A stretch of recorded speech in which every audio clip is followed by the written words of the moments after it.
Cristo, glória a Deus. Faz uma água para mim sem gás e só pede para aumentar um pouquinho o meu retorno aqui, por favor.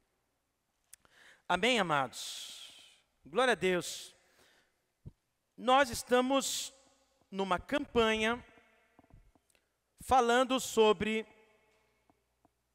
as bem-aventuranças de Mateus capítulo 5, amém? E hoje é o último dia dessa campanha, dessa palavra, desses ensinamentos acerca de uma forma que Jesus olha e diz: felizes são.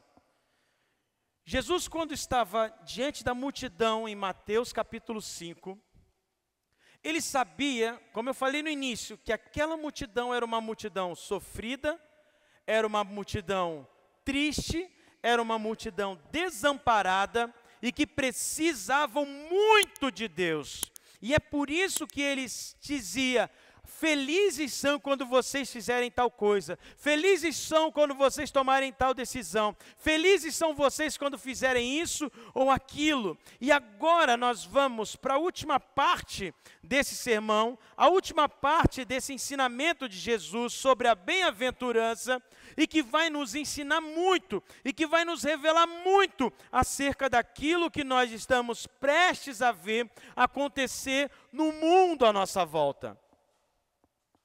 Então, como eu falei do dízimos e ofertas, que nós devemos ser fiéis a Deus, e nossa fidelidade precisa ser uma fidelidade até o fim, porque no final de todas as coisas, Deus vai recompensar aqueles que se mantiveram fiéis a Ele. No final de tudo, quando todas as coisas acabarem, Deus ele vai presentear aqueles que foram fiéis a Ele. E aqui eu separo os versículos 20 a 22 de Salmo 94, que foi o salmo da abertura de hoje, que diz assim: pode acaso... Aqui, está aqui? Será... 94, 20 e 22, é isso mesmo? Será um governo corrupto capaz de fazer aliança contigo? Um trono que pratica injustiças em nome da lei? Entretanto, o Senhor é meu baluarte, meu Deus, a torre inexpugnável em que me refugio. Pode passar... Foi no 22? Não, 22? O Eterno fará recair sobre os ímpios a própria iniquidade. Deles e serão consumidos por seus pecados. O Senhor, o nosso Deus, os destruirá. Amém, amados? E esse salmo, ele vai abrir esse sermão de hoje, afirmando que os justos serão, que os justos serão injustamente perseguidos por sistemas que usam até mesmo leis como pretextos para praticar o mal. E esse texto ele antecipa o cenário atual e vai reforçar para nós a promessa de que Deus é um refúgio para os que sofrem por causa da justiça. Amém, amados? Amém? Então o texto de Salmo 94 está dizendo que Deus ele é um refúgio para aqueles que sofrem por causa da justiça. E eu falei aqui, na última vez que estive ministrando a palavra, essa palavra está no YouTube, falando sobre bem-aventurado aqueles que praticam a justiça, porque eles serão recompensados. Amém? Então Jesus já estava dizendo que aquele que faz a justiça, aquele que faz a justiça dele será recompensado. Porém, essa recompensa, ela não virá aqui. Ela será uma recompensa dada por Deus, porque aqui na terra, quando nós fizermos aquilo que Deus quer, nós seremos perseguidos. A ideia de que alguém possa ser bem-aventurado enquanto sofre algum tipo de perseguição, é para muitos de nós ainda estranha. Como, Senhor? Eu sendo perseguido, como, Senhor? As coisas acontecendo de maneira, injustiças, violência, caos, destruição. Como eu sou bem-aventurado vivendo dentro de um sistema como esse? É incoerente, parece ser incoerente. É estranho, é absurdo, mas Jesus conclui a sua lista de bem-aventuranças em Mateus capítulo 5, com a afirmação de que os perseguidos por causa da justiça serão verdadeiramente felizes. Diga amém. Vamos lá, Mateus capítulo 5, no versículo 10.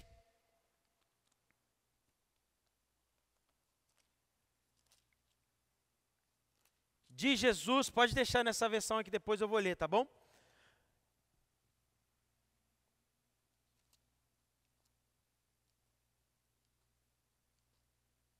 Felizes os que são perseguidos por causa da justiça, porque deles é o reino dos céus.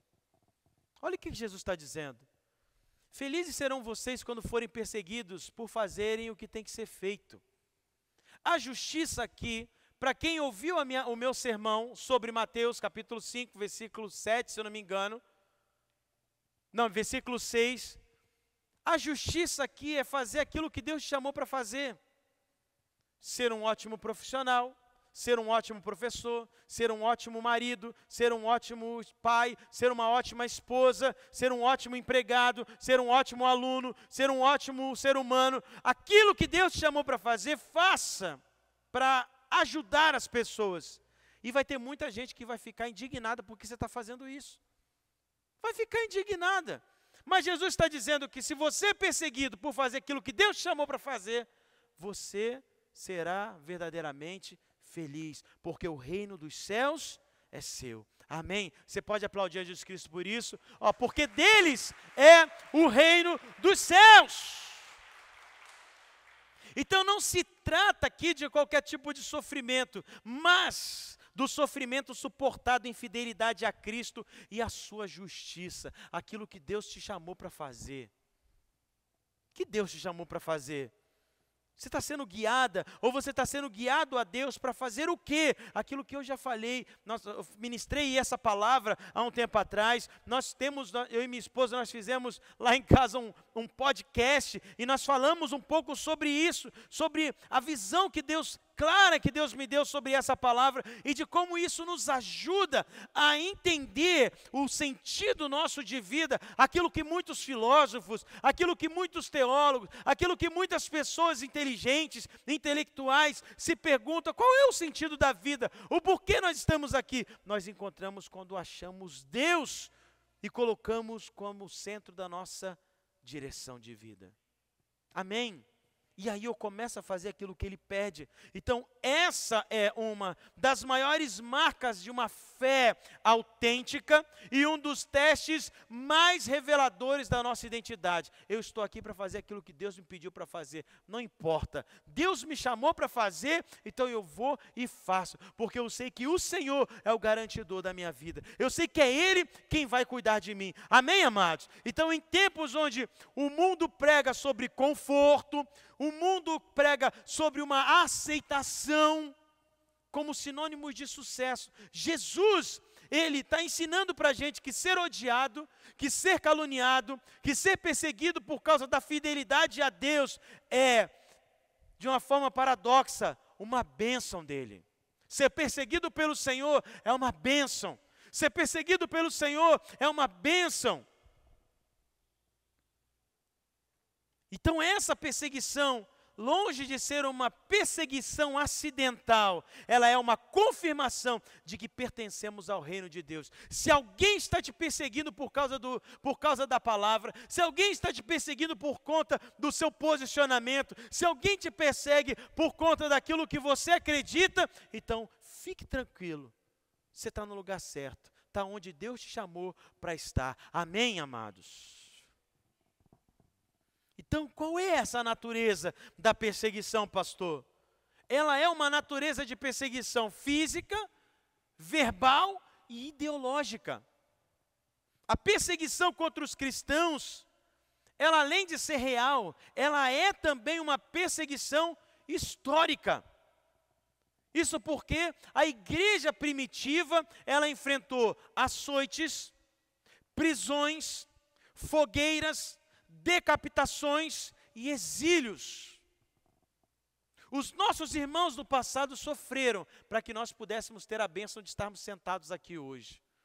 Os nossos irmãos da Metodista, da Assembleia de Deus, presbiterianos, que começaram, que trouxeram o Evangelho ao Brasil lá atrás. Grandes homens, missionários, que trouxeram a palavra, eles sofreram para que nós pudéssemos estar aqui hoje, bem confortável. Amém? Bem confortável, ouvindo a palavra de Deus.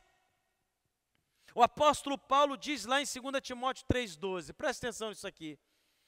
Todos quantos querem viver piedosamente em Cristo Jesus serão perseguidos. Todo mundo que quer viver a verdade vai ser perseguido. Todo mundo que quer viver da maneira como Deus te pediu para viver, será perseguido. E essa perseguição, ela vai se manifestar de algumas formas, com as quais eu quero trazer para vocês. Como eu falei aqui, perseguição física, perseguição verbal e perseguição ideológica. E a perseguição física, ela tem sido uma constante desde os dias da igreja primitiva. Isso porque os apóstolos, como eu disse aqui, foram presos, foram açoitados e martirizados por proclamarem o nome de Jesus.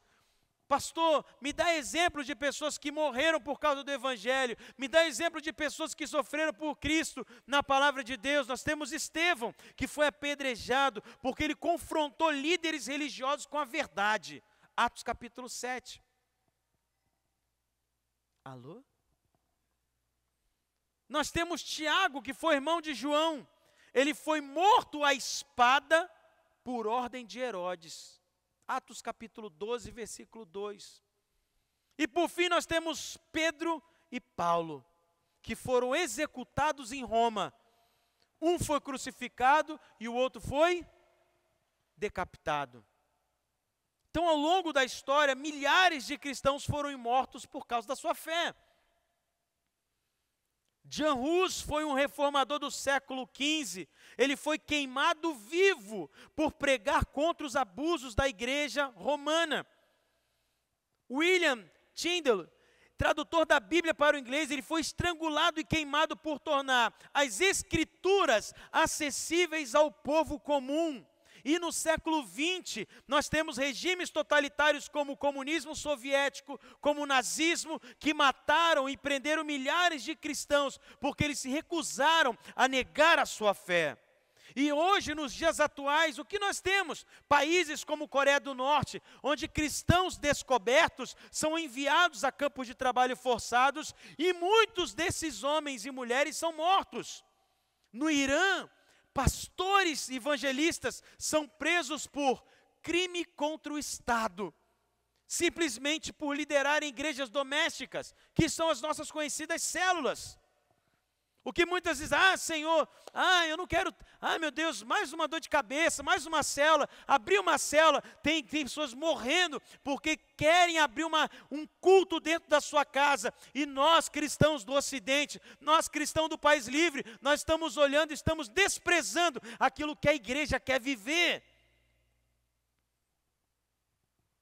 E na China, igrejas são destruídas, cruzes são arrancadas, e cristãos que se recusam a se submeter ao controle do Partido Comunista são perseguidos. E essas perseguições, elas estão nos revelando que o custo de seguir a Cristo ainda é altíssimo em muitos lugares, mas elas vão demonstrar também a fidelidade inabalável de muitos irmãos que preferem perder a vida do que negar o seu Senhor Jesus. Eles preferem morrer do que negar que Jesus Cristo é o Senhor e Salvador de suas vidas. Eles preferem morrer, perder a sua casa, perder os seus bens, perder os seus direitos, do que negar aquele que os salvou. E quantos de nós, cristãos, num país livre, aspas, ainda livre, nós vendemos, nós entregamos os nossos valores, nós entregamos a nossa fé por tão pouco.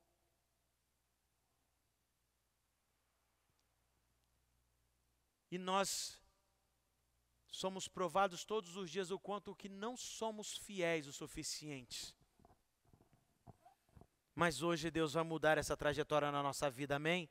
Se eu quero ser alguém bem-aventurado, se eu quero ser uma bem-aventurada, então eu preciso me entregar de verdade a Jesus Cristo. Eu preciso saber quem Ele é. Eu preciso me entregar a Ele o suficiente para morrer, se possível for. Se alguém falar, nega o teu Deus, nega o que você é, nega o que Ele te transformou. A segunda coisa aqui é a perseguição da língua. Jesus afirmou no versículo 11 de Mateus capítulo 5, bem-aventurados sois quando, por minha causa, vos injuriarem e vos perseguirem, e mentindo, disserem todo o mal contra vós. Olha que coisa, Jesus está dizendo que existem pessoas que vão fazer maldade com você, mas Ele ao mesmo tempo está dizendo, bem-aventurado você é. Feliz é você, se alguém fazer... Hoje a moda é falar essa palavra, essas duas palavras, fake news. Feliz é a pessoa que fizer fake news a seu respeito, ou seja, fazer uma notícia falsa a teu respeito. Você é feliz por isso. Nem toda perseguição vai vir com espada, nem toda perseguição vai vir com prisões, mas ela vem muitas vezes disfarçada de palavras, acusações e difamações. E no tempo de Jesus, Ele mesmo foi acusado de ser endemoniado, João 8,48, de ser um beberrão, Mateus 11,19, e de ser alguém que estava transgredindo a lei. Olha só, ninguém precisou bater em Jesus, só basta falar o que você não é. Eu olho para o Léo e falo, o Léo é vascaíno. Vou falar para todo mundo, o Léo é vascaíno, vou lá na inteligência artificial, bota o Léo com a camisa do Vasco. Aí eu vou falar para todo mundo, o Léo é vascaíno. Mas um monte de gente sabe que ele torce para aquela mucura, para aquele time preto e vermelho, que eu não gosto de falar o nome. Ele torce para aquele time. E aí, por mais que vocês saibam que ele torce para aquela mucura, vai ter gente que vai acreditar naquilo que muitos vão dizer. Não, mas ele estava com a camisa do Vasco. Então não precisa de espada, não precisa de faca, nada disso, só precisa da palavra. E os cristãos do primeiro século foram chamados de ateus, você sabia disso? Sabia que muitos cristãos no passado foram chamados de ateus, por não adorarem os deuses romanos. Foram chamados de imorais, por se encontrarem em casas para as ceias cristãs, e de rebeldes políticos, porque eles não diziam sim a César como rei.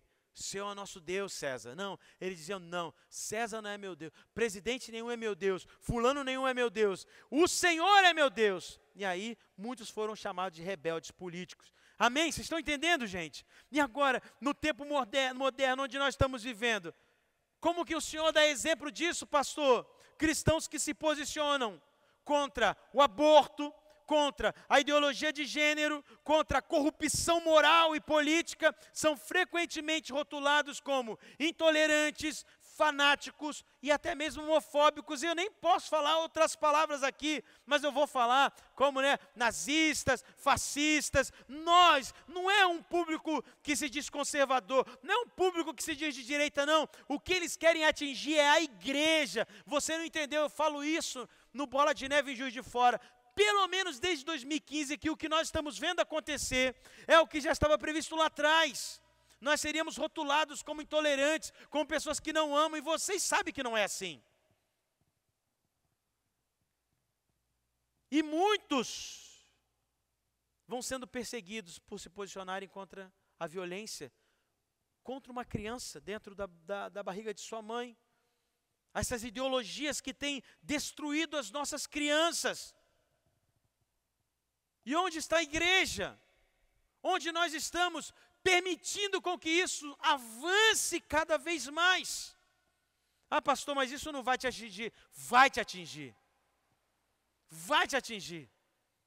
Se você quer abrir uma empresa, e se de repente a tua empresa não tiver pelo menos pagar um pedágio, você vai ser cancelado.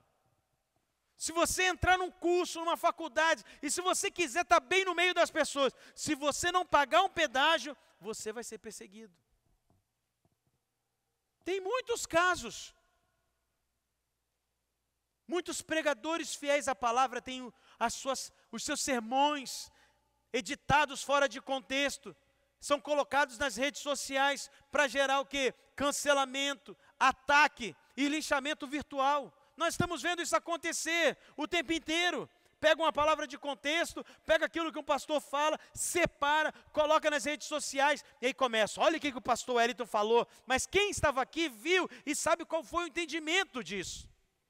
Pega um corte e falou, olha, ele disse que é contra né, a galera ideológica, ele disse que é para matar, aí corta, ele disse que é para matar, mas quem estava aqui sabe o que falei, mas aquilo que está nas redes sociais se transforma numa verdade. E é capaz de quem está aqui falar realmente, ele falou isso, ele é um homem violento. Porque isso acontece. Professores cristãos, profissionais da saúde, artistas que expressam a sua fé, eles enfrentam retaliações em seus ambientes de trabalho, perseguições ideológicas ou até mesmo perda de oportunidade profissional, porque eles se declaram não somente cristão, mas ele vive aquilo que está a palavra. Porque hoje em dia também tem uma penca de gente que diz que é crente, que diz que virou cristão, que está indo para a igreja, mas não passa de um farsante, de um lobo, de uma raposa que quer destruir a palavra do Senhor. Então essa forma de perseguição, ela vai ferir não o corpo, mas a reputação, a honra, a dignidade daqueles que estão na igreja. E muitos se calam porque tem medo da crítica, tem medo de ser cancelado, mas Jesus declarou que os que permanecem fiéis, mesmo sobre a mentira, sobre a difamação, são bem-aventurados, porque eles compartilham do sofrimento daqueles que foram os profetas, e eles vão ser recompensados no céu. Gente, não tem problema, pode nos perseguir, pode nos cancelar, mantenha-se firme, intacto, porque vai chegar o dia que Deus vai te honrar no céu, e quando você estiver lá, não vai ser qualquer honra, você vai viver eternamente na honra que o Senhor vai te dar. Você pode aplaudir a Jesus Cristo por isso. Dá glória a Ele. Aleluia!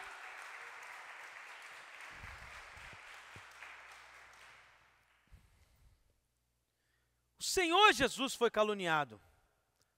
Ele foi acusado, como eu disse aqui. E nós não podemos ser diferentes de quem foi Jesus. Amém? Se Jesus foi perseguido, nós seremos perseguidos. Então a perseguição ela vai vir como consequência daqueles que praticam a justiça e que são fiéis a Jesus. Jesus não diz bem-aventurados perseguidos por serem polêmicos ou inconvenientes, mas ele diz por causa da justiça. Por causa da justiça. Aquilo que Deus te chamou para fazer, façam. Porque essa é a justiça de Deus, é a responsabilidade de Deus sobre você, para mudar as pessoas à sua volta. Eu falei aqui, qual é a minha justiça? Qual é, pastor? Perdão, a sua justiça é matar as pessoas que fizeram mal com você? Não. A minha justiça é, qual é o sentimento de raiva que me dá? O que me traz indignação, o que me traz raiva, o que me traz ódio, é ver o caminho que o homem está indo. O homem, né? A gente fala o XY, né? O caminho que o homem, não é o homem, a mulher, não. É o caminho que o homem está indo, como marido, como pai, como filho, como empregado, como empregador. Qual é o caminho? Isso me dói o coração, ver o quanto que os homens estão fracos para fazerem com que as suas empresas continuem a crescer, fracos o suficiente para manter o seu casamento vivo, fracos para manter a sua dignidade. Estão fazendo com que os seus filhos vejam o homem fraco que é, e esses filhos fracos, vendo esses pais fracos, vão se transformando cada vez mais expostos para uma sociedade corrupta. Isso me machuca, isso dói o meu coração. E o que é fazer justiça para mim? É trabalhar com homens para que eles sejam dignos o suficiente, para que no último dia Deus fale, no mundo de homens covardes, você foi corajoso, você amou a sua esposa, você criou seus filhos, você ajudou, você foi um grande empresário, você foi um grande empresário, um grande empregador, um grande funcionário, um grande atleta, um grande professor, você foi um grande homem nessa terra.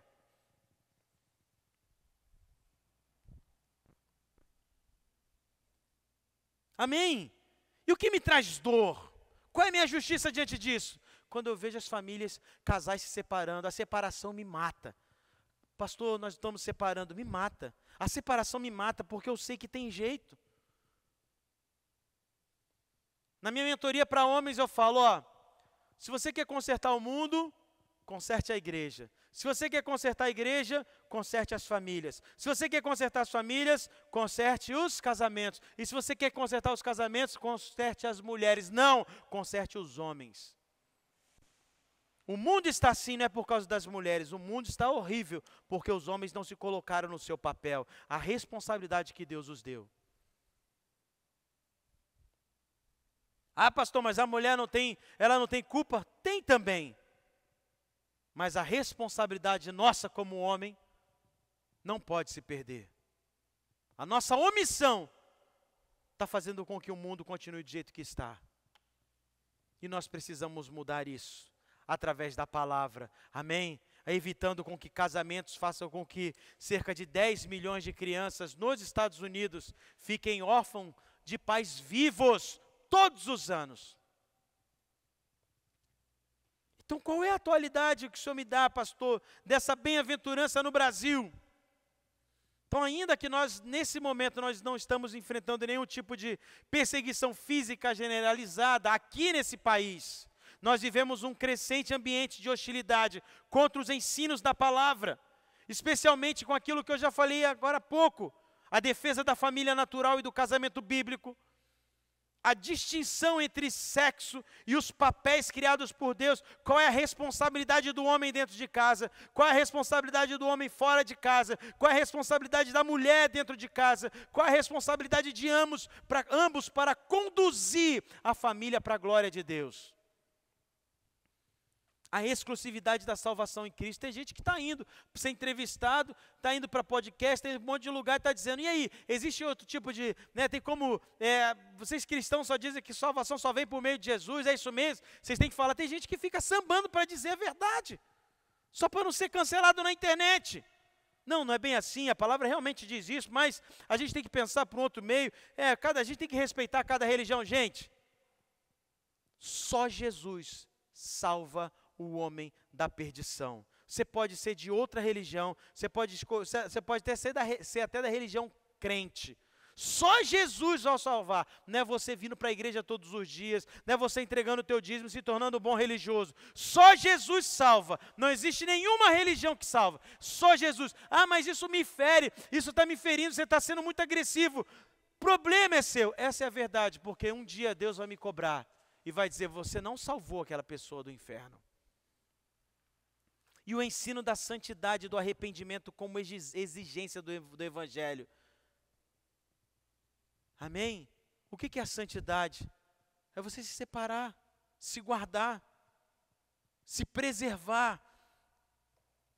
Mas pastor, eu estou debaixo da graça, então eu posso fazer. Tem gente que pensa, confunde, peca, continua pecando, continua errando, continua vivendo uma vida errada, não, mas é porque eu nasci assim, eu tenho a unção da Gabriela, Eu nasci assim, eu vou morrer assim, Gabriela, Tem gente que que ama essa unção. Deus nos chamou para uma mudança. Romanos capítulo 12, versículo 1 e 2, diz que nós precisamos mudar a forma de pensar. Eu não penso mais como o Wellington pensava há 25 anos atrás. Eu tenho que pensar diferente. Eu sou uma nova criatura. E como nova criatura, eu tenho que mostrar ao mundo que de fato eu sou discípulo de Jesus. Quem crê nisso diz amém. Então existem tentativas para silenciar a pregação por meio de censura cultural, pressão jurídica, distorções legislativas, leis que antes protegiam a liberdade de expressão e de religião, mas agora são reinterpretadas para criminalizar a pregação de valores bíblicos como discurso de ódio. Então essa pregação minha aqui, ela vai para o YouTube, e pode ser que alguém venha me bloquear, venha botar lá o strikezinho no YouTube, dizendo que eu estou fazendo discurso de ódio, dizendo que eu odeio as pessoas que pensam diferente de mim, e você sabe que não é isso. Mas hoje cada um pode dizer o que quiser. Então nós estamos cada vez mais próximos de uma perseguição aberta contra pastores, líderes, professores e até mesmo leigos que se recusam a relativizar o que Deus chama de verdade. Amém? O que é verdade? Tem gente que diz agora que tudo é verdade. Quando tudo é verdade, nada é verdade. Quando tudo é racismo, nada é racismo. Quando tudo é homofobia, nada é homofobia. Quando tudo é machismo, nada é machismo. Nós pregamos o óbvio. E há uma geração que diz que nós somos discursores do ódio. Mas Jesus disse que nós somos bem-aventurados. Fala assim, eu sou bem-aventurado. Eu sou bem-aventurado. Eu sou bem-aventurado. E não importa o que aconteça, eu sou bem-aventurado. E qual a resposta que Jesus dá para essa perseguição? Jesus, ele não apenas advertiu aquelas pessoas sobre a perseguição, mas ele também ensinou como nós devemos enfrentá-la. Pastor, eu só ouvi falar palavras duras até aqui. Não, eu estou dizendo para você o quanto que você é feliz por sofrer por causa do Evangelho. Mas ele nos ensina a dar uma resposta, e não uma resposta da maneira como a gente está habituado a ver por aí, ou como o meu homem anterior fazia. Olha o que ele diz no versículo 12. Bota aqui, por favor. Versículo 12 de Mateus capítulo 5. Olha lá o que está dizendo. Ou não lestes... Não, Mateus 5, versículo 12. Obrigado. Qual é a primeira palavra que está escrita aí, gente? Qual é a primeira palavra que está dizendo aí? Qual é a segunda? Jesus está falando, exultai e alegrai-vos. Todo mundo estava triste, igual você assim, caraca, pastor, está falando tanta coisa dura, triste, perseguição, meu Deus, meu trabalho, poxa, minhas redes sociais, meu Deus, Aí Jesus fala assim, exultai e alegrai-vos. Sobremaneira, ou seja, além da conta, pois é esplêndida a vossa o quê?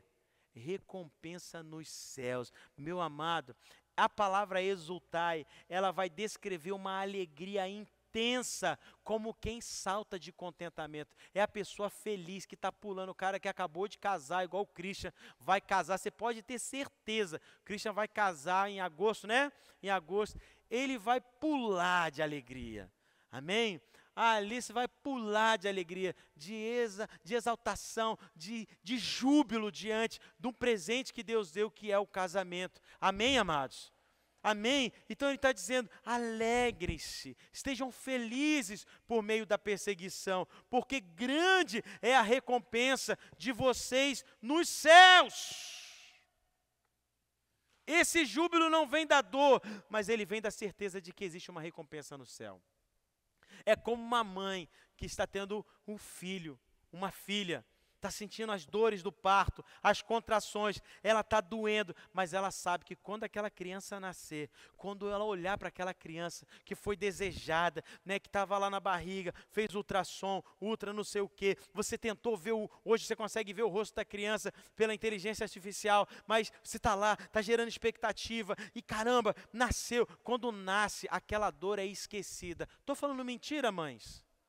Não, quando nasce aquela criança linda e maravilhosa, você esquece da dor e entra num júbilo por conta da alegria esperada. Jesus está dizendo que a nossa alegria esperada, ela vai vir, ela vai acontecer, mas antes é necessário com que a gente passe pela dor de parto.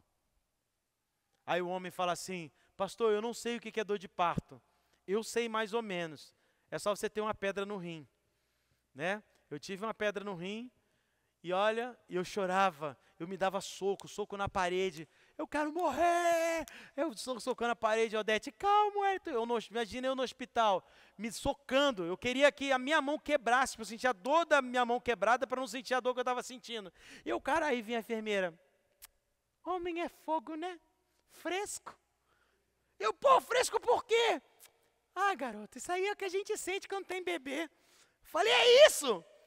Caraca, eu estou quase morrendo. Você não vai morrer, fica calmo. Eu falei, mas está doendo muito. Não vai morrer, a Odete do lado, só assim. Otário, viu? Ficar gritando.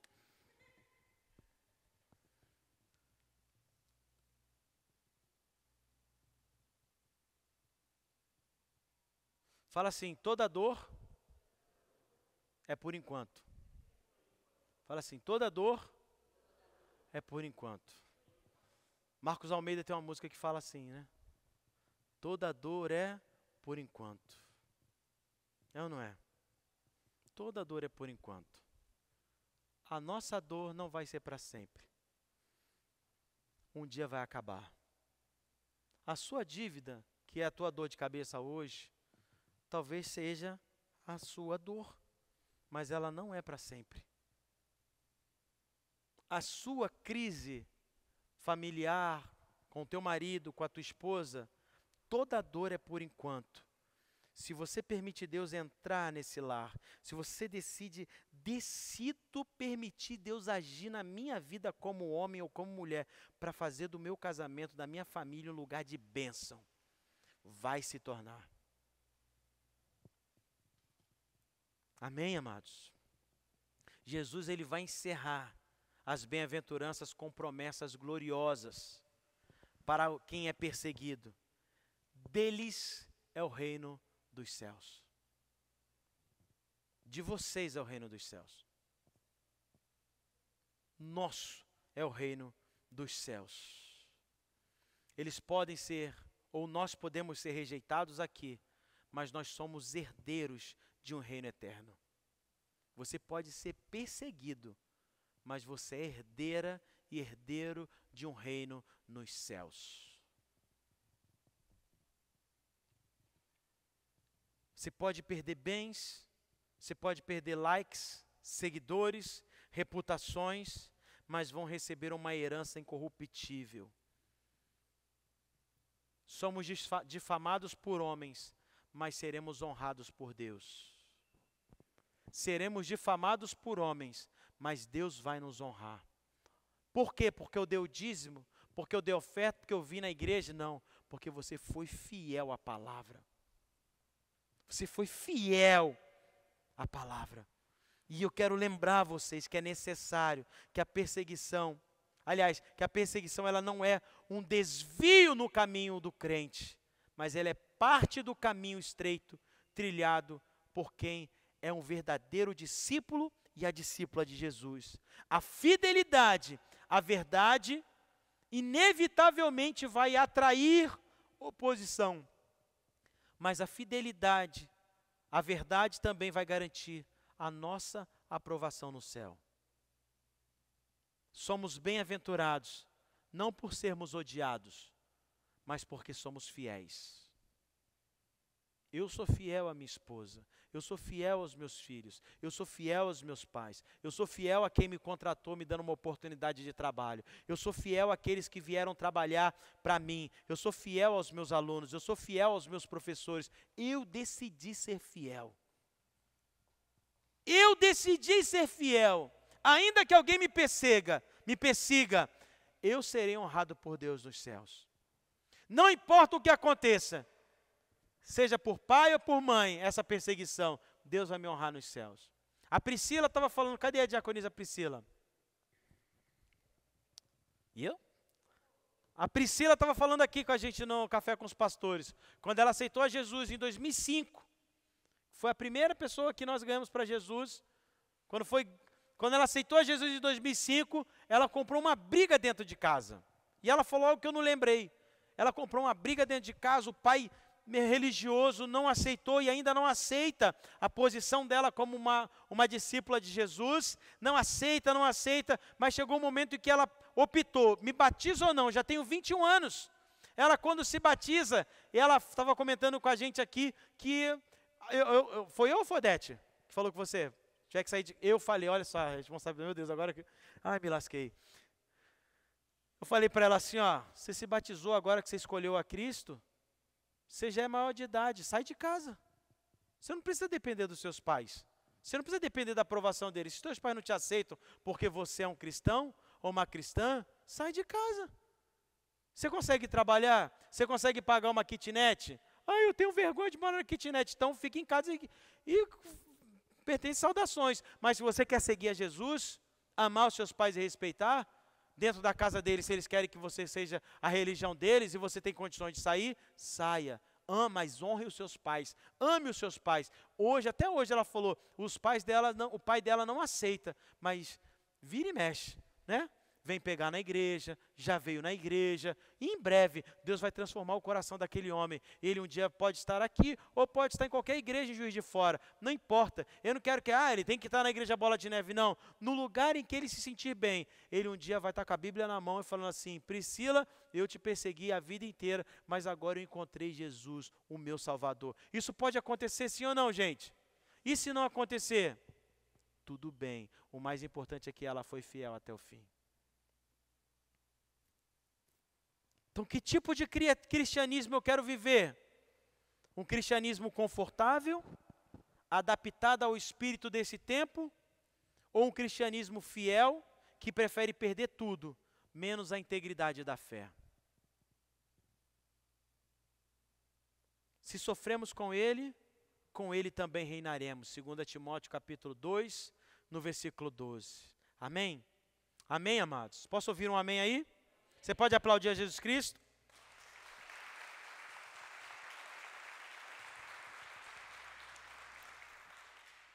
Vocês percebem que eu peço para aplaudir só para eu beber uma água, né? Minha garganta vai secando, eu preciso arrumar um jeito de beber essa água. E para a gente terminar, meus irmãos, a palavra de hoje foi clara. Ser um cristão de verdade sempre custou e vai custar algo. Sempre. Custou para os apóstolos, custou para os profetas do Antigo Testamento, custou para os mártires e custa hoje para milhares de pessoas espalhadas pelo mundo. Hoje, cerca de 360 milhões de homens e mulheres e crianças são perseguidos por causa da fé em Jesus. Esse número em 2014 chegava a 240, 260, que foi quando nós começamos o trabalho aqui na igreja, lembra? Do DIP, Dia da Igreja Perseguida, o número era mais ou menos esse, 240, 260 milhões de cristãos perseguidos. Hoje, 2025, 11 anos após, 2014, 2000, enfim, 11 anos após, 10 anos depois, esse número vai para 360 milhões de cristãos.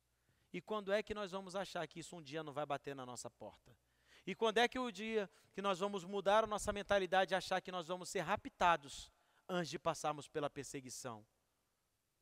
Se os nossos irmãos estão sendo perseguidos por causa da fé, mortos por causa da sua fé, o que nos garante que nós não vamos passar por isso? E se chegarmos a esse ponto, qual vai ser a sua decisão? Você vai pensar no que você tem no banco, nos seus bens, ou você vai pensar naquilo que está preparado para você nos céus? A pergunta que eu faço a vocês nessa noite não é: você está preparado para ser aceito? Mas você está preparada ou preparado para ser rejeitado por causa de Cristo? Não é a pergunta, você está pronto para ser celebrado, para ganhar muitos seguidores nas páginas onde você estiver? Mas a pergunta que eu termino nessa noite é: você está disposto, está disposta a ser perseguida por causa da verdade? Porque se isso for a tua palavra, Apocalipse 2:10 vai nos dizer, bote aí, por favor. Apocalipse 2:10. Isso é o que está sendo preparado para nós. Não temas nada do que estás prestes a sofrer. Eis que o diabo está para lançar alguns de vós na prisão, a fim de que sejais provados, e sofrereis perseguição durante 10 dias. O que diz no final, gente? Ser fiel até a morte, e eu te darei a coroa da vida. No 3, vamos falar todo mundo junto? Essa parte aqui, ó. Ser fiel até a morte e eu te darei a coroa da vida. Vamos lá, no 3, bem alto. 1, 2, 3. Ser fiel. Mais uma vez. A última vez.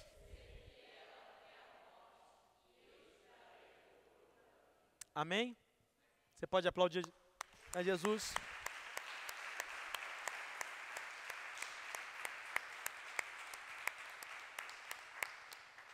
Abaixe sua cabeça. Não precisa desligar as luzes, não. Eu quero fazer uma oração por você, antes de entregar essa reunião de hoje. Senhor Deus, a minha oração aqui nesse lugar, nessa noite, é para os homens e as mulheres aqui nessa casa, que precisam tomar uma decisão que vai mudar as suas vidas completamente. A decisão de ser fiel até a morte. Muitos de nós homens vivemos em uma casa ou tivemos na nossa casa os nossos pais que prometeram às nossas mães e as mães que prometeram aos pais, quando casando, diziam: eu prometo ser fiel até o fim. E muitos desses casamentos terminaram, porque alguém quebrou essa aliança. E talvez muitos pais ou mães aqui nesse lugar disseram: eu quero prometer para o meu filho, para a minha filha, que eu serei o melhor pai, a melhor mãe desse mundo. E vocês quebraram essa aliança. Por tão pouco, nós quebramos alianças que vão trazer resultados negativos para nós lá na frente. A aliança vai desde isso, como eu escolhi estar aqui servindo a Deus, eu quero estar aqui nessa casa, ou eu quero fazer isso, eu quero abrir uma empresa, se Deus me der uma oportunidade para abrir um negócio, eu serei fiel a Deus. E aí Deus muitas vezes te dá a oportunidade e nós perdemos, porque nós quebramos a nossa aliança. Deus nunca quebrou a aliança dele para conosco, mas nós, dia após dia, quebramos a nossa aliança com ele. Mas isso não quer dizer que Deus vai nos fulminar. Por causa da sua graça e da sua misericórdia, nós não somos consumidos. A graça do Senhor é a força suficiente para se manifestar na nossa fraqueza. E eu peço a Deus, em nome de Jesus, que no nosso período de dor, de fraqueza, de injustiça, de perseguição, essa mesma graça que estava sobre a vida dos apóstolos, que estava sobre a vida de Jesus, que esteve na vida do apóstolo Paulo, nas suas dores e sofrimento, venha de encontro a nós. O Espírito Santo de Deus vem nesse lugar, nessa noite. Espírito Santo de Deus, vem alcançar o nosso coração. Espírito Santo de Deus, venha transformar a nossa vida. E que eu não saia daqui desse lugar, nessa noite, a mesma pessoa, covarde, inútil, infeliz, medíocre, mas que eu saia daqui com coragem o suficiente para mudar o ambiente da minha casa, mudar o ambiente da minha empresa, mudar o ambiente da minha escola, mudar o ambiente na minha faculdade, mudar o ambiente entre os meus amigos. Deus me dê a coragem para me manter fiel e firme até o fim, baseado na tua palavra, não naquilo que o pastor está dizendo, as palavras que o pastor acredita que ser sim ou não, mas eu quero viver debaixo da tua direção, da tua palavra. Eu não quero me preocupar com a vida, eu não quero me preocupar com a morte, eu quero me preocupar com o teu plano para mim. Qual é o teu plano? Talvez algumas pessoas já pararam para pensar: Deus, será que o Senhor vai me usar porque eu sou mulher? Será que o Senhor vai usar porque eu sou pobre? Será que o Senhor vai usar porque eu sou da cor tal? Será que o Senhor vai me usar porque eu moro na favela? Será que o Senhor vai me usar porque eu vim de uma família muito rica, mas com vícios, com problemas? Será que o Senhor vai me usar porque a minha família ela é toda desconjuntada? Será que o Senhor vai me usar porque eu sou bonito demais? Será que o Senhor vai me usar porque eu sou feio? Deus está te chamando para uma boa obra. Ele não quer saber da tua aparência, Ele não está preocupado se você está vestindo uma roupa de 10 mil reais ou se você comprou a roupa na feirinha. Deus não está preocupado com isso, porque para isso, Mateus capítulo 6, 33, Ele já disse: buscar em primeiro lugar o reino dos céus e as demais coisas vos serão acrescentadas. a alimentação, a vestimenta, isso tudo Deus vos dá, mas uma coisa Ele requer de nós: o que eu vou fazer para a minha geração ser transformada? O que eu vou fazer para os meus amigos e as minhas amigas serem transformados? Qual é o limite? Qual é o meu limite, Senhor, que está me fazendo pecar? Eu não quero me pecar mais. Qual é o gatilho que está me fazendo retroceder? Eu não posso mais ser um homem ou uma mulher covarde para perder o tesouro que está sendo preparado para mim nos céus. E eu quero com alegria, com júbilo, enfrentar as dificuldades. Pode ser com medo, mas eu vou com medo mesmo, porque eu sei que no final eu vou perceber que o Redentor, o meu Senhor, vive para todo sempre. Amém, amém e amém. Fique de pé no seu lugar, aplauda Jesus Cristo, a Ele toda a honra e toda a glória. Aleluia!